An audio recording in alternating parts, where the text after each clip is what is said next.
work by myself and also by Aaron Griffiths.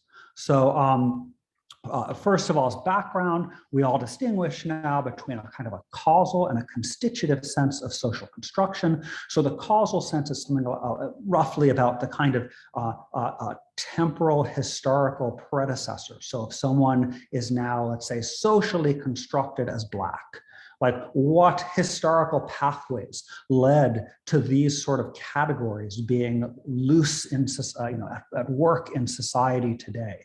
How did we evolve into this kind of situation? That's one sort of inquiry, perfectly good. Not usually the one that, or at least not the one that I'm going to be interested in here.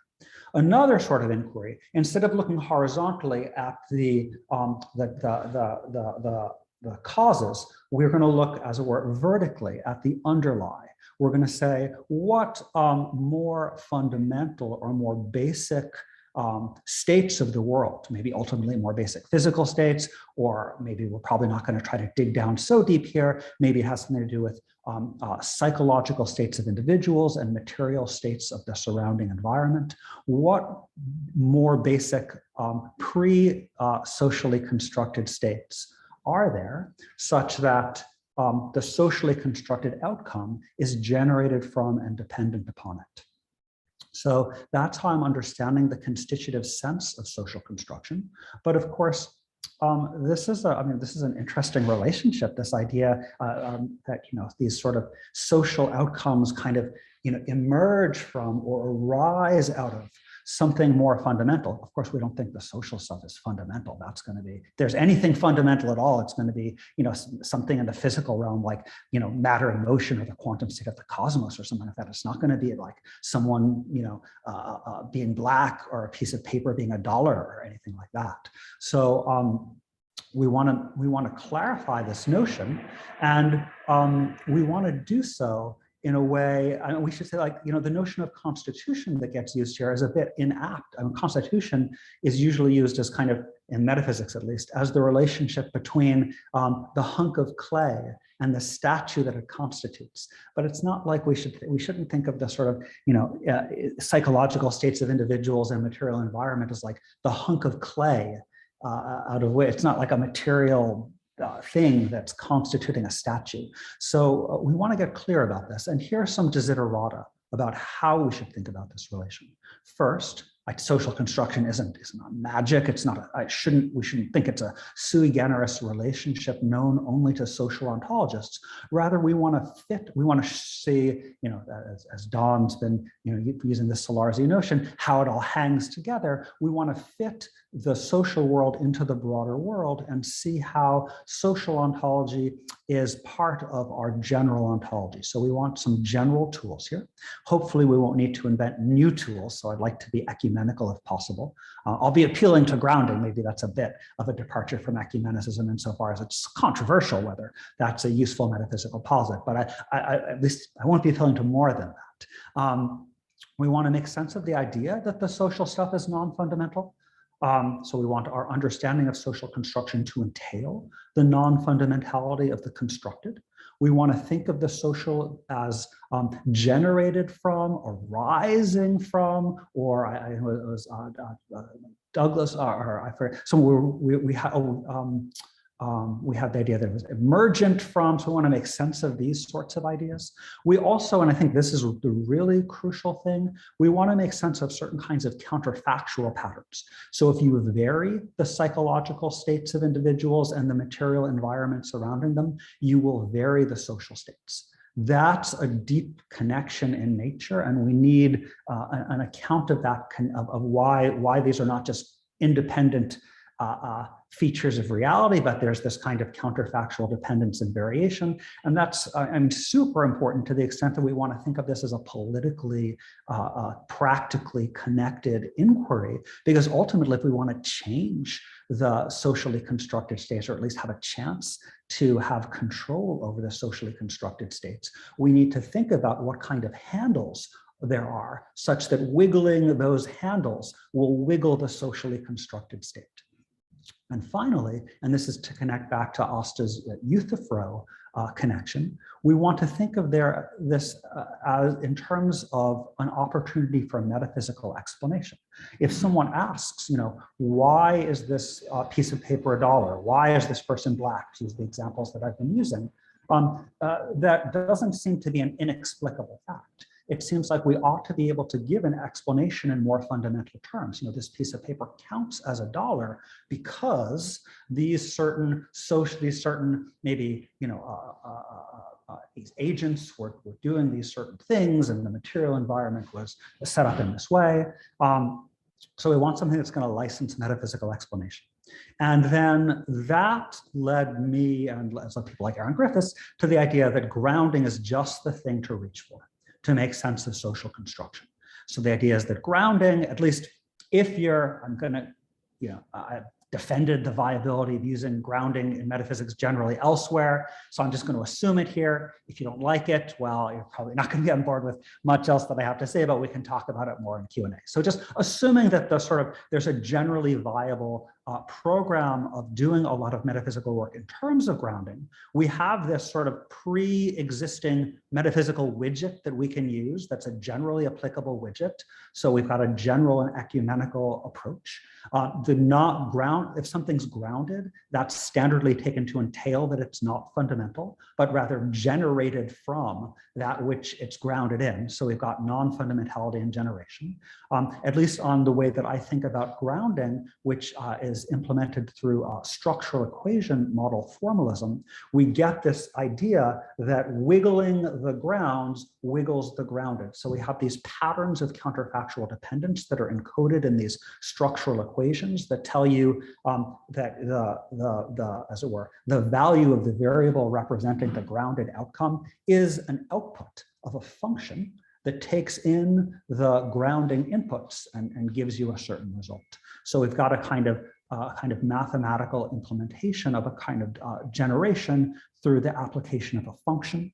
And that's how we get variation. And finally, grounding is very standardly used to be the kind of metaphysician's choice of relation to back metaphysical explanation. And a kind of guiding slogan that I and other people use in this context is that just as causal explanation is backed by causation, so metaphysical explanation is backed by grounding. So if you think of it, like roughly the picture is that causation is this generative horizontal relation through time that backs causal explanation, and grounding is this generative vertical explanation through the fundamentality order that backs metaphysical explanation. So we get something that's at least supposed to be something like metaphysical causation, and is supposed to back explanation in a way parallel to the way that causation is standardly taken to back causal explanation. And so this leads to the idea that the way to clarify the notion of social construction that fits all these desiderata is to understand social construction in terms of grounding. So that's part one, and that's a bit of sort of what happened earlier in the literature. Having said that, there's some problems that arise. One sort of problem that I was aware of, even in my 2017 paper, but that Emily Pagano has really emphasized, is that not everything that's grounded in the social patterns is itself a socially constructed fact. So if we have, for instance, principle of set formation, then for any social pattern, we'll get the set, the singleton set, that has that as its one and only member. And at least most grounding theorists take set formation to be an instance of grounding. So that singleton set will be grounded in a social pattern. But we don't normally, I guess you could bite the bullet on this, but I wouldn't want to think of that set as or the existence of that set as a socially constructed fact. It seems like a mathematical fact that's living in Platonic heaven or something like that. So there's another problem that Pagano also nicely works through and details, which is that we also need to think about closure under logical consequence. So it's also standardly taken by grounding theorists that if you've got a given fact F, that fact will ground disjunctive introduction, fact, like, the fact, F or G, it'll ground existentially generalized facts, but if, from the fact that there exists a given social pattern, we can get the fact, I guess, that there exists a social pattern, or there doesn't exist that social pattern, or there exists that social pattern, or 2 + 2 = 4, or there exists a fact. We can get all sorts of disjunctions and generalizations where the output there seems like it's a step removed from the socially constructed. Doesn't seem like we're in the socially constructed realm anymore. Again, you could bite the bullet on those. I want to think about ways of trying not to. And actually, Pagano and I have been corresponding about this. So I hope this actually will turn into some co-authored work. But the view that she and I have come to as a way of kind of repairing that idea of using grounding to make sense of social construction, which still can capture all the desiderata, but because it's using grounding, but just is a little more refined to avoid the problems. Introduces some restrictions here. One restriction is that the grounded output has to itself be a social fact. The grounded output is a mathematical fact about sets. It's not in the ballpark of facts that are apt to be socially constructed facts.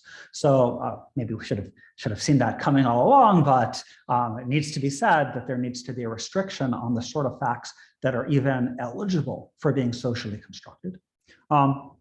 Moreover, a second sort of restriction that's helpful, and that one will rule out the set theoretic ones. A second sort of restriction that's helpful for the logical consequence ones is to restrict the sort of grounding relations that can come into play in making an outcome fact count as socially constructed.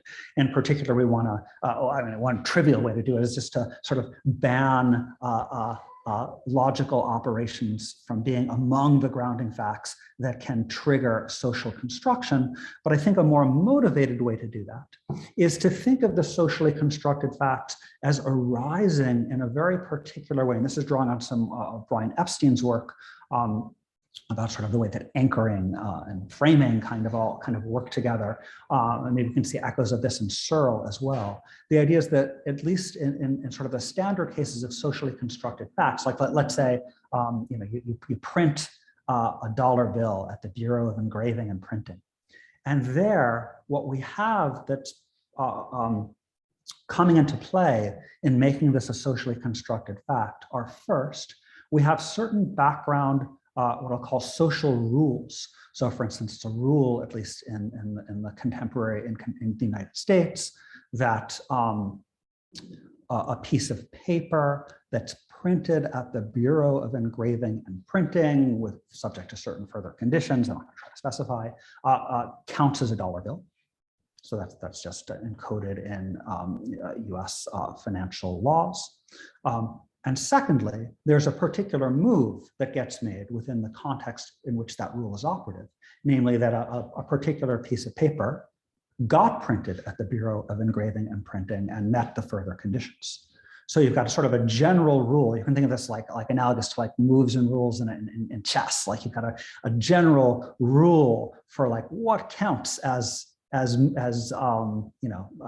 checkmate. And then you've got a certain move that the player makes. And what makes it count as a checkmate is just that it satisfies the conditions that the rule set up. So the idea is we've got these social moves and social rules, and that's also part of what comes in that's required as well, that the fact be grounded via a social move satisfying social rules. And the logical constructions aren't these social rules.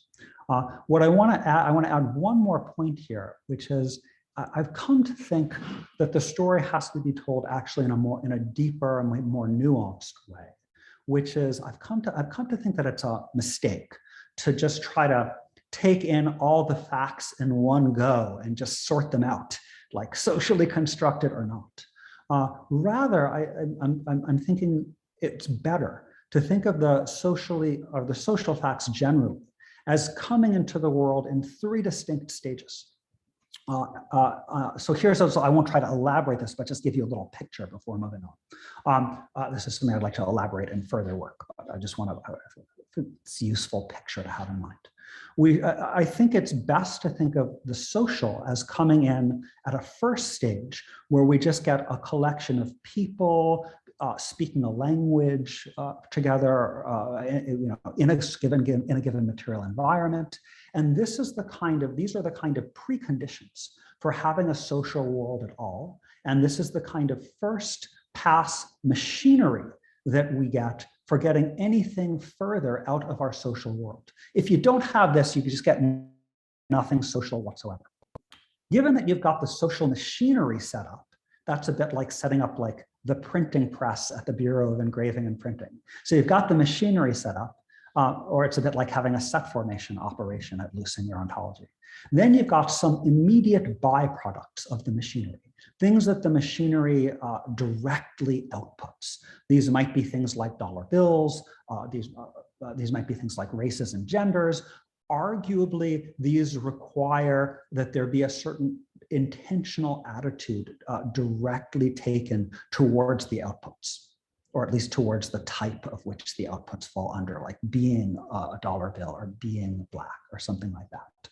But then at a third stage, we've got, the way I'm thinking about it, there are the byproducts of having the social machinery producing these products. And these are things like racism, or in the economic case, recessions. So as Amy Thomason famously argued against Searle, there are certain social entities like recessions or racism that no one needs to have an intentional attitude towards. They just show up if you've got the right sort of social setting. So these are the kind of, I want to think of these as the byproducts of social construction. So I want to just introduce that kind of tripartite picture. But I don't want to refine that here. Rather, what I want to focus on in the maybe 10 minutes or so remaining to me is a question of whether anything's been left out. In particular, I want to look at the idea that we need a kind of neo-Aristotelian notion of a metaphysical essence to really to fully make sense of social construction. And I want to argue that we don't. I'm not a fan of essences here.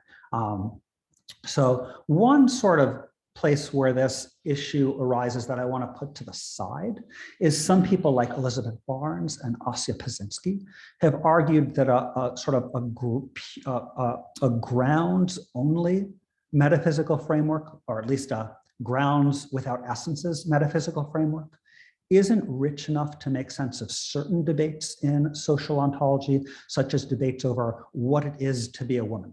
And they say, Barnes and Pazinski both argue there, we want recourse to the notion of essence. I don't agree in that case, and maybe actually some of my the arguments that you'll see happen in a moment will bear on this, but I want to set that aside because that's not yet saying that we need essences to make sense of social construction. That claim is that we need essences to make sense of this other debate in social ontology, the like, what is it to be a woman debate or something like that. So, but I want to just consider whether we need essences to make sense of the notion of social construction. And here, of course, those of you who know the literature may recognize that when Sally Haslinger introduces or sort of in a very foundational discussion of the social construction of gender, Haslinger says that what it is to be socially constructed is to have a real definition that makes reference to social factors. And there, Haslinger, I think, if I recall, there's a footnote. She has in mind Kit Fine's neo-Aristotelian notion of an essence, where the idea is that for any given entity, we have this operator. So you can just think of it as a kind of just a box. So the box sub x, where x is some entity, or we can do for entities plural. Box sub x gives you back a sentence where that sentence is the essence of the entity or entities that were subscripted under the box. So he might say like, oh, it's part of the essence of being a woman is to be perhaps to go with the Haslinger view, would be to be subjugated on the basis of perceived reproductive role, or something like that. And the idea is that what makes that socially constructed is that essence, being subjugated on the basis of perceived reproductive role, makes reference to social factors. So I want to think about that as an alternative way to the ground theoretic way that I was sketching above of making sense of social construction. But there's an important distinction that we need to draw here before we look at this. One sort of view is what I'll call the essence only view. Says, oh, we don't need grounding at all. We just need this notion of essence and this idea that to be socially constructed is to have social factors in your definition. That actually also runs into trouble with sets. So it has some of the same troubles as the grounding view had, but maybe it can be refined. I don't want to worry about that. What I do want to say to the essences only view is it just doesn't make sense of many of our starting point desiderata from back in section 1. So remember, we wanted to make sense of the non-fundamentality of the social. And it's only grounding, I think, that's going to entail non-fundamentality. We wanted metaphysical explanation. But if what backs metaphysical explanation is grounding, just like it's causation that backs causal explanation, then we need grounding in the story if we're going to get metaphysical explanation, if we're going to get some connection to what Oster was speaking of as the Euthyphro issue arising. If we want to think about counterfactual variation, and we want to think about grounding as going through these kind of I call these laws of metaphysics that give you these kind of counterfactual patterns that if you wiggle this more fundamental thing, then it wiggles the less fundamental output. All of these things are going to require grounding. That said, there is a view, and maybe maybe this is in a very Feinian, very Kit Fine style view that uses both essence and grounding. And treats them as connected in the sense that there's different ways of thinking about it, but one sort of, and this is not, Fine's views are much more complicated than I can do justice to here, but at least a kind of off-the-shelf, crude enough to work with here version would be that if something is made reference to in the essence of something else, then the facts about the thing that are made reference to ground facts about the thing whose essence makes reference to it. So it's to have the grounding order flow with the essence order in a way that an essence view can also lay claim to the ground theoretic stuff that was meeting our desiderata. I think that's the more, that's the better version, I think, of the essence view, the essence which has both essences and grounds. And what I want to ask is whether we really, whether the essences, given that this view has both essences and grounds, whether the essences are adding anything useful or whether we could have just done it with grounds alone. And I want to argue, and this I'll conclude with giving these arguments now, that the essence view, that adding essences adds in these spurious distinctions that we ought to hope to avoid in metaphysical inquiry. So we do better not using essences alongside grounds, but just going with a pure ground theoretic view. So one thing that happens when you work with essences is you have to pin them on things. So remember in Fine's notation, you've got a box and then a subscripted thing. And you've got to say, what the bearer of the essence is. So you might get these connections. Let's say there's some essential connection, again, just following Haslinger's account, between being a woman and being subjugated on the basis of perceived reproductive role. Now we can pin that. We can say that's part of the essence of being a woman. We could also say, no, actually, that it's part of the essence of subjugation. Or we can have it be part of the essence of perceived reproductive role. Or if we have plural essences, we could pin that on, we might say, actually, that's not part of the essence of being a woman itself. It's part of the plural essence of a number of different social roles. Maybe we want race and gender roles taken together, that they together have this connection to subjugation. So what we get from essences aren't just these kind of metaphysically necessary connections, but we get this added richness of we have to pin the metaphysically necessary connection on some thing or things. And it seems to me that those are unforced, unempirical choices that play no role whatsoever in social ontology or in any political actions that we might take on the basis of our social ontology. If someone had introduced an essence and pinned it on certain entities, you could just repin everything as long as you get the same metaphysical necessities.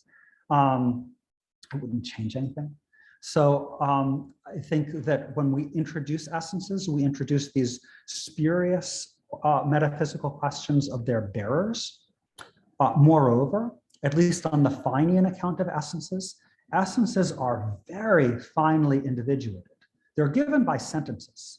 So a different sentence will represent a different claim about the essence of a given individual. This will mean that, for instance, again, just continuing to work with the Haselnutter example, where the idea is the essence of being a woman is to be subjugated on the basis of perceived reproductive role. Think of all the different sentences that we could utter that express sort of roughly the same idea. So how about to, instead of subjugated, how about to be oppressed, or to be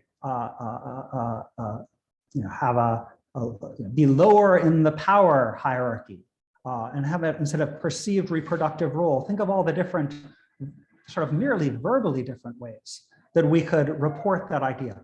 These will all be different sentences.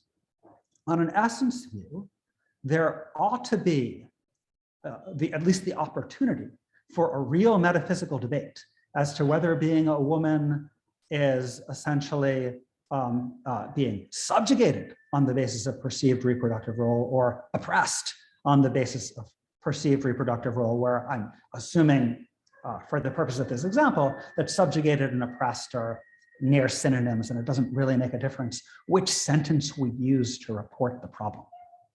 So we get this hyper granularity in a way that I think is unuseful for metaphysical inquiry.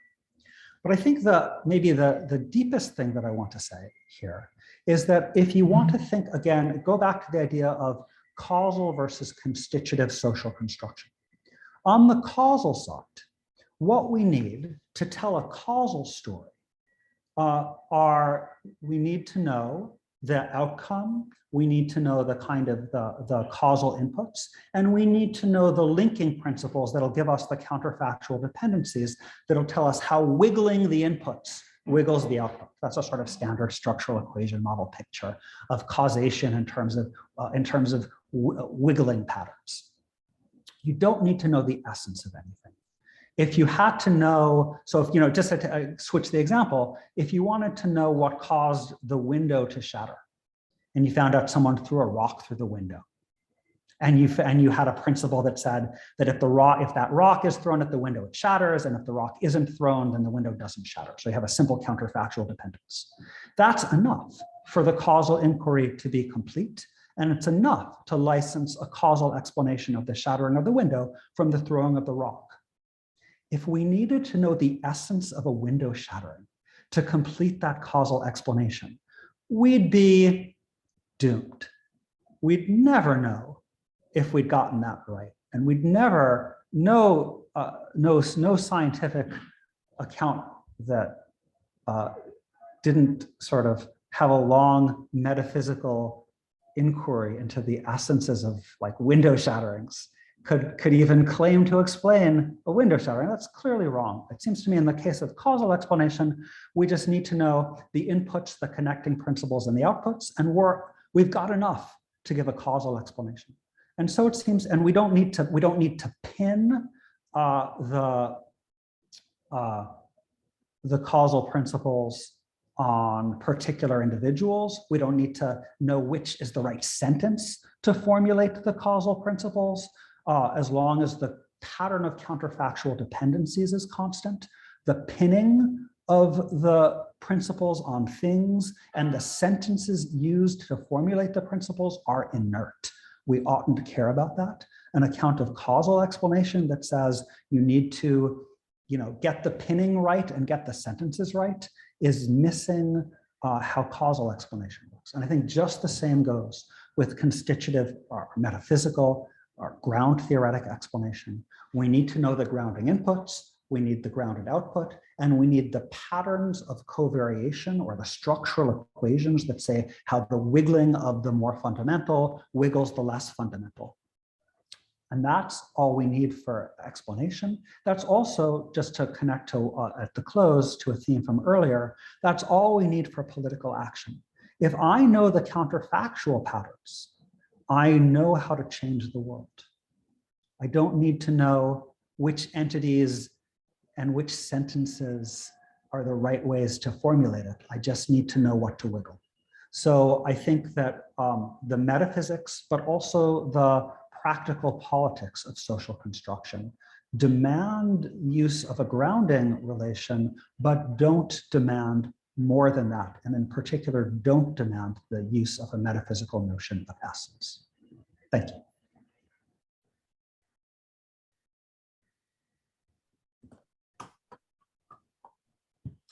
Thank you very much. I'll stop the screen share because I think people like that better. Yeah. Okay, there's a nice burgeoning number of cues. So Sally Haslanger is first.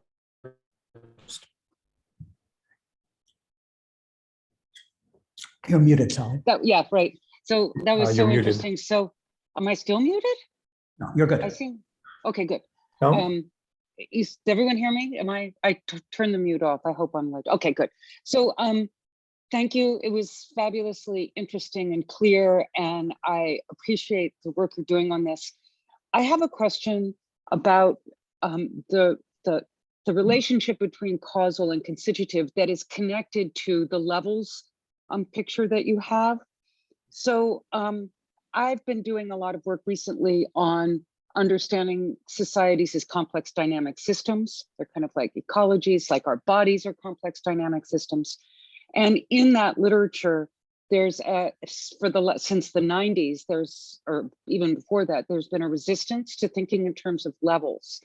And part of the problem has to do with this wiggle one, you wiggle the other. It's the kind of supervenience claim that in the case of a complex dynamic system, you don't get the same kind of clear levels that you get in certain other kinds of cases. So one example that's used here is the drunk and her dog.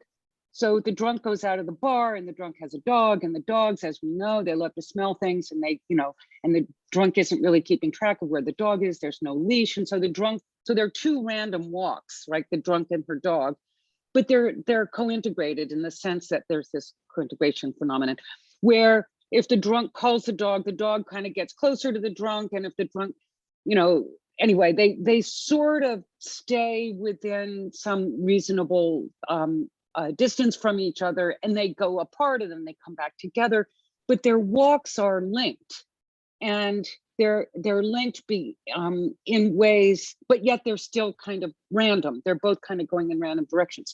And so this kind of model of co-integration suggests that you can't analyze the behavior of one without understanding the behavior of the other, because they're both responsive to each other. And so you might want to say, well, in the material and the social, one of the things that makes it a complex system is that it's not just a one-way interaction, right? That the material is changed by its responsiveness to us, and we're changed by responsiveness to the material. And so there's this kind of interdependence that creates a system. And so in a lot of the people in this literature want to say that levels here, if this is the drunk and the dog is a model for how the social and the material interact, then talking about levels doesn't really work. Okay, so two questions. One is how this seems to me causal. And so there's this causal interdependence of the two. And I'm interested in how you want to think about, because you talk about wiggle one and you get a wiggle in the other. You don't, I mean, I'm just confused, because how is that the relation of levels in your model of supervenience and grounding connected to the question of levels and understanding the sort of the material reality of interdependence? I guess that's what I want to know. Yeah. Does that make sense? I think so. Yeah. So let me talk about first the drunk and the dog, because yeah, this is a causal process. We get the same with like tracking. So you have like the fighter pilot and the missile that's seeking the pilot and is kind of following it. So this isn't, I don't take any of this to challenge a levels talk. It's rather a question of how to integrate this within our treatment of causation. And I think that what we need here on for causal modeling of this situation is to introduce temporal stages. We need to time sequence our variables. So we have, with the drunk and the dog, we have the state of the drunk at T1, the state of the dog at T1. Then we have the drunk moving, and that causes the drunk to get to here at T2. And now the dog, let's say, is following, and that causes the dog to move to here at T3. And then the drunk weaves, and then the dog weaves, or they're moving. Right. It's a dynamic system, right? It's a dynamic system, but there's no causal. So none of this challenges the idea on the causal side that causation is an asymmetric relation, that does an acyclic relation, or at least you can maintain the acyclicity, the non-looping nature of causation by time sequencing your variables.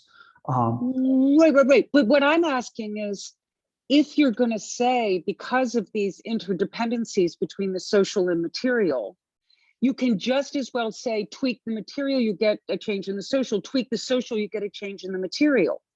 And so there's a kind of failure of supervenience. Because supervenience is supposedly says that it doesn't happen both ways. So let me just, when you talk about the material, Sally, let me just, let me try to answer that directly, just by first saying that I do think that the material resources are part of the social world. So I'm not saying that the social world is grounded in, I mean, things like buildings, bridges, and bathrooms. Those are part of the social world just as much as you and I are. I think we agree. Yeah. I actually learned that from some of your papers. So rather, what I want to think of is, so there's the big social world that includes not just agents, but also the material resources. Yeah. And that big social world, at least on the levels picture, you know, you can challenge it. It's an empirical claim, may be wrong, but the picture is that whole big thing, a big holistic material social world, is grounded in deeper facts about maybe the psychological and biological and chemical and ultimately physical status of that whole system, or maybe even the physical status of the cosmos as a whole. That's what I really think is at the bottom of it all. But the quantum state of the cosmos.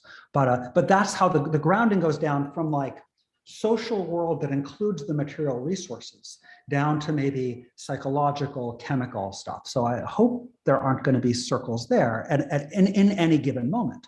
But of course, if we're looking dynamically at systems over time, the state of this material system is going to you know, causally impact the state of the world later, including the physical state of the world later. So we're going to see the causal stuff's going to get complicated, but that's how I'm thinking of it. Thank you. Thank you so much. Thanks, Jonathan. So, okay, here I'm going to ask a true old-fashioned question as opposed to some other kind of performance with a question mark at the end. Do you think, like, so is this I'm trying to, the point of my question is I'm interested in what's at stake here. So, do you think it's true that if there are facts of the matter about what is socially constructed, then there are facts of the matter about relative fundamentality? And if you think that's true, in other words, and if you think that's true, can those facts about relative fundamentality just be facts about what some people agree to model as relatively fundamental? Or do those facts about fundamentality have to be, as it were, themselves outside the realm of social construction? Great question. I think I got, sorry, did you, was there more? Or, okay. So the way that I presented here was more, I guess, realist about the relative fundamentality relations. That is kind of how I tend to think about things myself. But strictly speaking, I think the technology is neutral. So if you want to think of relative fundamentality as itself being relative to a way of modeling the situation or a conceptualization of the situation, relative to something, your choice, then I think what you ought to think of you just would need to think of social construction as inheriting that relativization. So then you just say, well, it's not the case that this person's being Black is a socially constructed fact simpliciter. Rather, it might be that that fact is socially constructed relative to this way of modeling the society, but maybe not relative to that other way of modeling the society. So for better or worse, I tend to start off with a much more sort of realist, objectivist picture. It may be the wrong picture to take, but it's someone who wants to be more model relative in their way of thinking of this, I think can take over this machinery, but maybe just needs to consistently add in that relative to the model thing sort of all the way through. Right, and the reason I think this is great, that's what I wanted was an answer, because I think that then tells us a lot about what is at stake, namely, and what is at stake, of course, is the concept, this whole idea of social construction. I mean, so how useful in the end of the day will it be in social science? And then, of course, we want to know what is it? So great, that answers the question. Yeah, thanks. Sorry. There's Ron. Hello, do you hear me? Yeah, sorry for the noise. Thanks a lot, Jonathan. I had a question about the pinning of the essences and wanted to try to Okay, I guess Ron. an argument for the view that it could be interesting for social ontology. So the idea is that when you have A grounds B, there is a question about what grounds that whole grounding relation. And I think Fine's answer is that it's usually grounded in the nature of B, of the grounded fact. So he says, yeah, mental facts are grounded in brain states in virtue of the nature of mental states, right? Now, it seems to me that in the social ontology realm, there is a bunch of grounding or grounding-like explanation that go the other way around. So if I promise you a beer, my promise, you're okay, that my promise explain your claim of a beer now from me. So you have the fact that Olivier promised to Jonathan, explain the fact that Jonathan has a claim towards Olivier. Now, it seems to me that in such a case, the explanation of that grounding claim lies in the essence of the promise and not in the claim that you have. So the reason why you have, so you see there is a question once you have one explanation, A grounds B, what grounds that explanation? And it seems to me that in many cases in the social realm, the onus of the explanation is going to be on the grounding issue, the fact that grounds the other facts. And this could explain some features of social constructions also. So pinning essences might not be that useless after all. Cool, thanks Olivia. That's a cool thing to think about. I guess I'm coming at the what grounds the grounding facts question from a different perspective than Fine is coming. So you're right that like if you're looking to essences as a way to answer the what grounds the grounding fact question, well, then you're already looking to essences, but then there may be some interesting ways of approaching pinning, I guess just through your intuitions about what's responsible for the explanation in that case. I'm more on the Karen Bennett and Louis de Rosset side of the what grounds the grounding facts. Sometimes called the collapse view, which is if the fact, if A grounds B, what grounds that whole fact? The fact that A grounds B? The collapse view says A. So if A grounds B, then A also grounds the fact that A grounds B, and A grounds the fact that it's a fact that A grounds, it's A all the way down, if you like. So no essences came up in that story. So I'd like to think more about your way of, Olivier, of putting the pinning structure to some work. It may be that within a kind of Feinian picture where you start off with using essences to answer what grounds the grounding fact, then sort of internal to that story, there does become some interesting ways of thinking about pinning. That would be useful. So cool. Thanks. Okay, so now we really do have Ron saying that spin. Thanks, Jonathan. Sorry, you're breaking up a little bit here. I'm breaking up, maybe. Just a quick comment and a question. The comment is, as someone working on social construction, my reaction to the first round of pro-grounding papers was just what the notion of grounding was going to offer over the notion of constitution, which was the notion in the literature that people were trying to use to make sense of this vertical kind of dependence, metaphysical dependence. And so I think this was a great project, and very much I'm looking forward to seeing how it develops. I would say that I don't think that the notion of constitution, I think that it has more substance than maybe you started off with, but I imagine we actually agree about that. The question I had was just about the idea of giving a definition. So we have this Kit Fine idea that an essence gives a definition, and we have from Kripke the idea, right, that the world might give a definition a posteriori.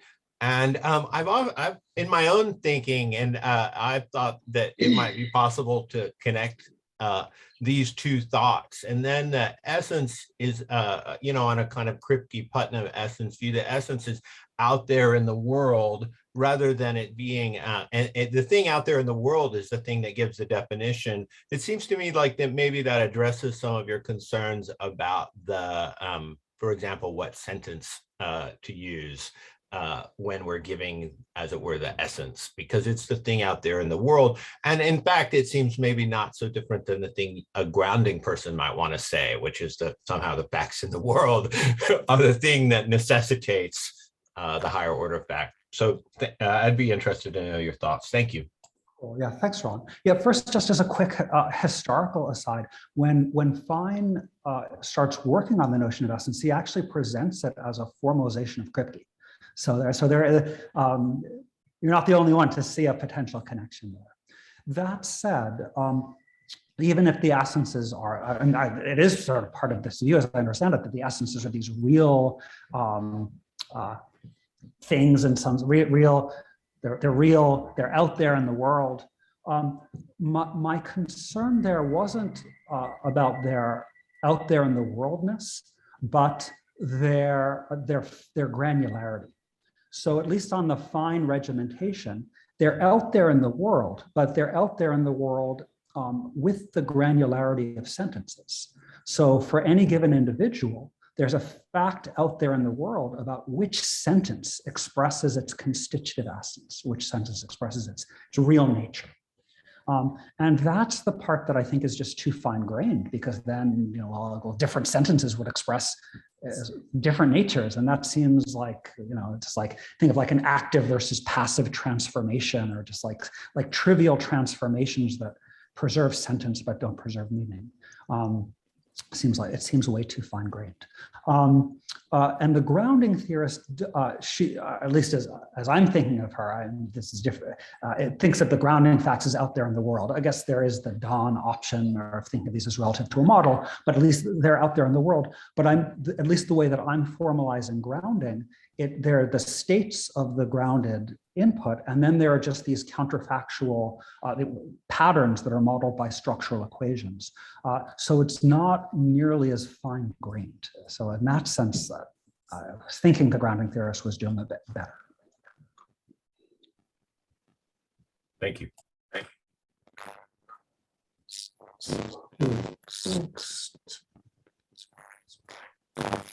Frank? Yeah, thanks.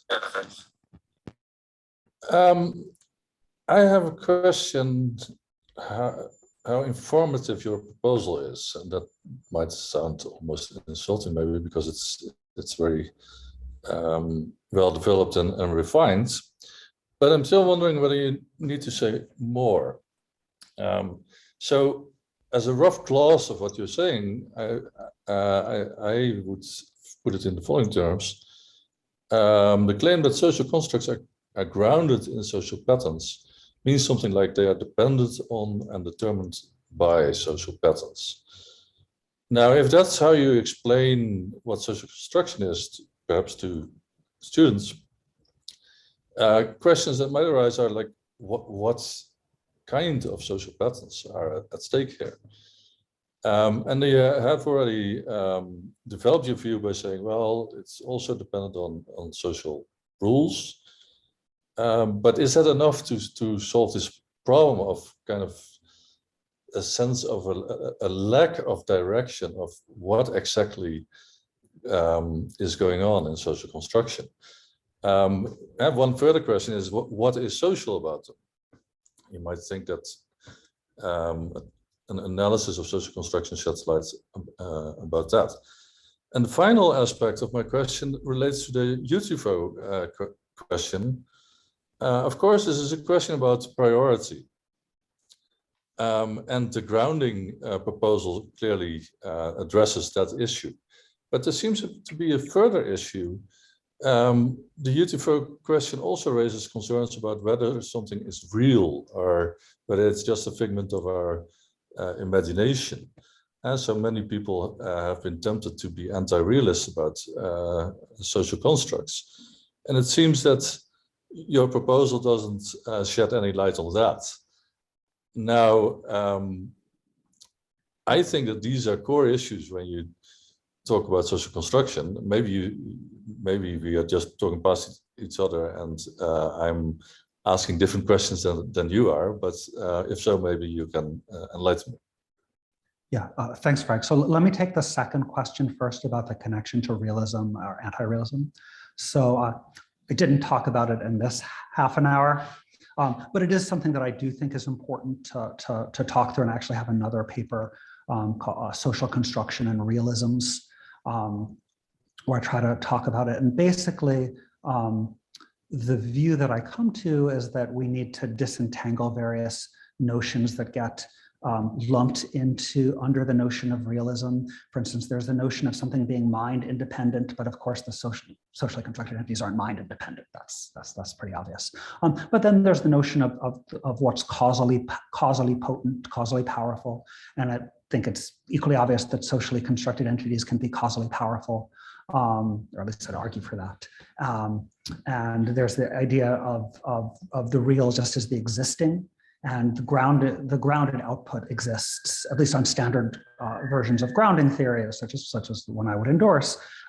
If something's grounded, it exists in virtue of its grounds, and a fortiori it exists. So what I say when it comes to talking about realism versus anti-realism is, first we need to sort of disentangle some notions, but then that this idea can help us to think about each of the various disentangled notions that come out. Jonathan, I'm being asked if you can put your hand out in the chat, if you don't mind.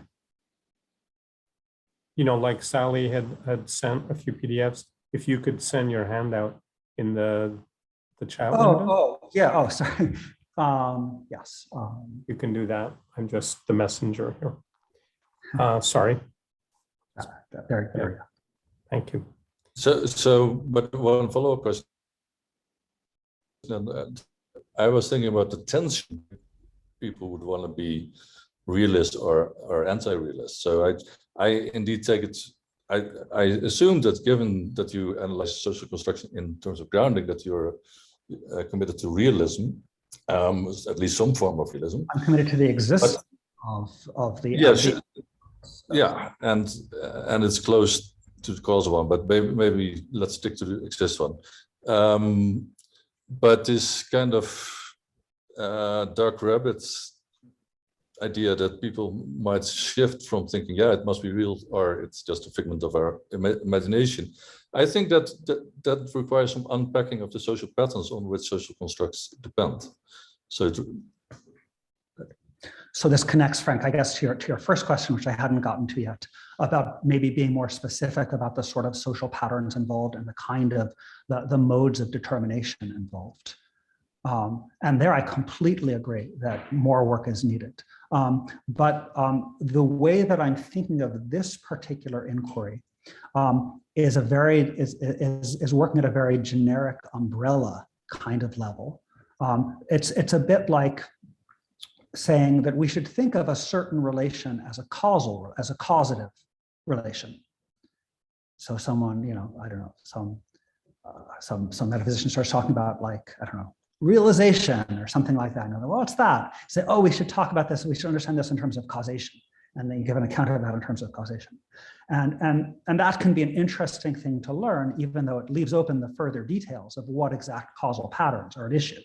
And what you say there is, okay, this is the sort of framework, and then different hypotheses, causal hypotheses, then can get plugged into that framework.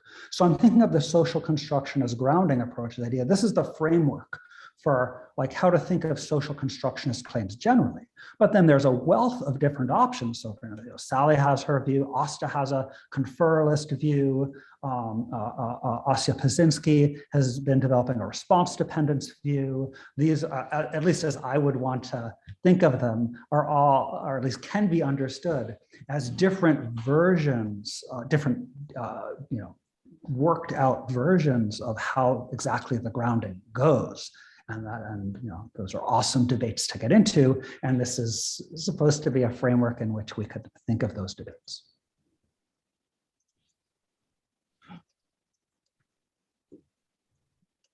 Thanks.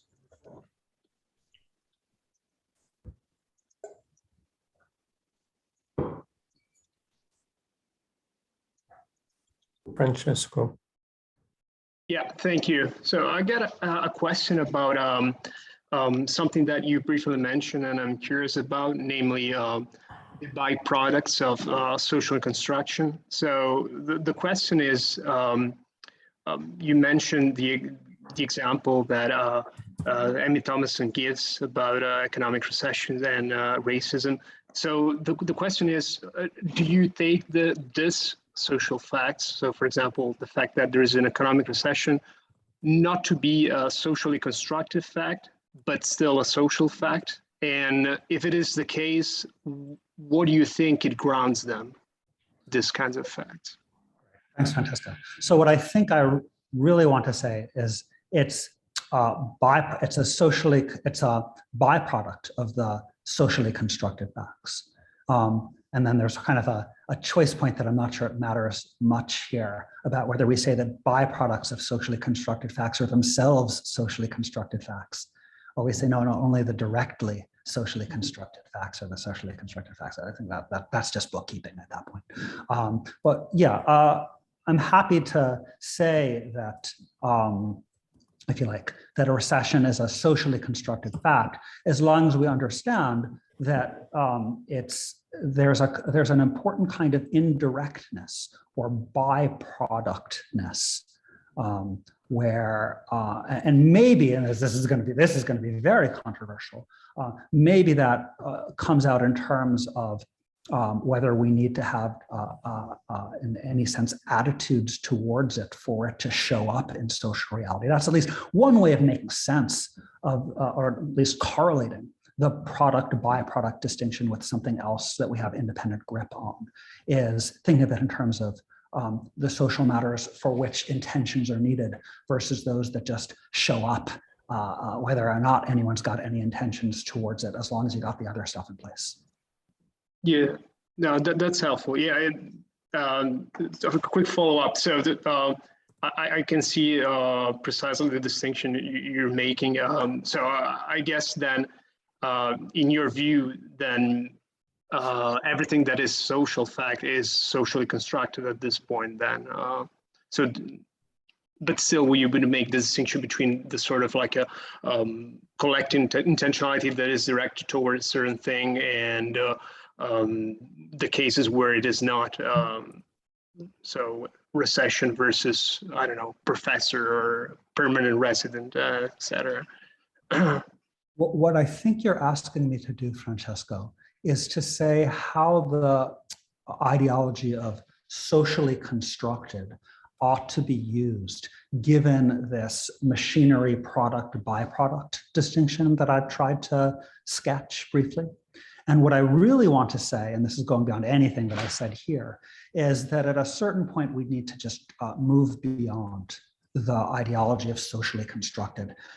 It's a bit confusing and unhelpful at a certain point. At least if there are these three distinct stages, we do best in the end just to name the stages. So we can speak of the social, we should speak of the social machinery, we should speak of the products of the social machinery, and we should speak of their byproducts. And like how we then want to utilize socially constructed over that is bookkeeping. Do it but just don't get confused by it. Sally Haslanger has a follow-up. Yeah, I just wanted to mention that in the literature on what is the social, there are two distinct strands. One of them is the strand of collective intentionality, joint intention, all of that. And then in the literature on sociality, for example, in animals and bees and, you know, all these sorts of things where we're talking about evolutionary theory and such like that, and the evolution of the social. One of the main distinctions is between social learning and innate predispositions. And so I just wanted to mention that there are ways of thinking about, say, wolf packs having not joint intentionality or anything like that, but they learn from each other how to hunt, and that they're not pre-programmed to hunt together in a particular way. And so some of us who are less interested in collective intentionality have been sort of more oriented toward, so bees, for example, are not social because they're pre-programmed to do their little dances and whatever like that. They don't learn from each other how to do it. But wolf packs are social. And so just wanting to bring in another conception of the social that might be relevant here. So when we're talking about money, we may need joint intentionality, but I actually don't think that either, because I'm not a great fan of a collective intentionality. But there's a lot of other social stuff that isn't like that.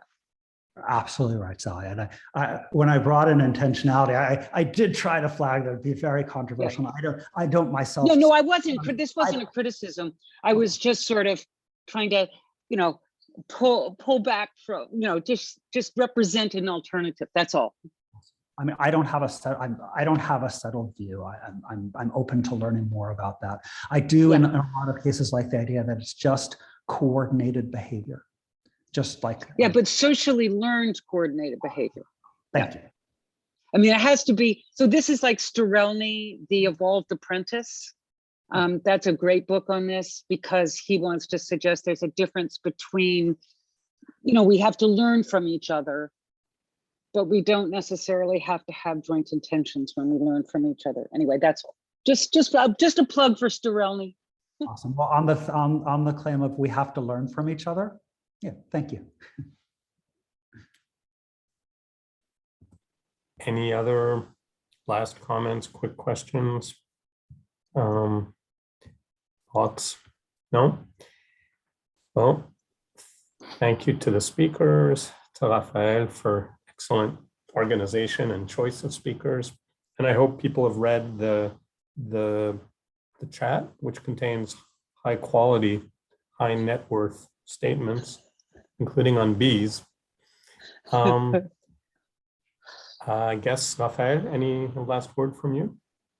Yes, I want to thank everyone. It was really great, the speakers and the the audience. And for me, it was also like a social ontology experience because I was just for a very long time alone behind my computer, and all of a sudden there are all these incredible people talking about these very, very fascinating topics. And I tried to make it so that it could work without me. So even if I just disappeared, it would have worked anyway. So it was also kind of social experience and a kind of a miracle for me what just happened. So but it was 3 very exhausting days, so I could get emotional. So thank you, and maybe see you next time, and have a good weekend. Thank you, thank you, thank you, thank you, thank you.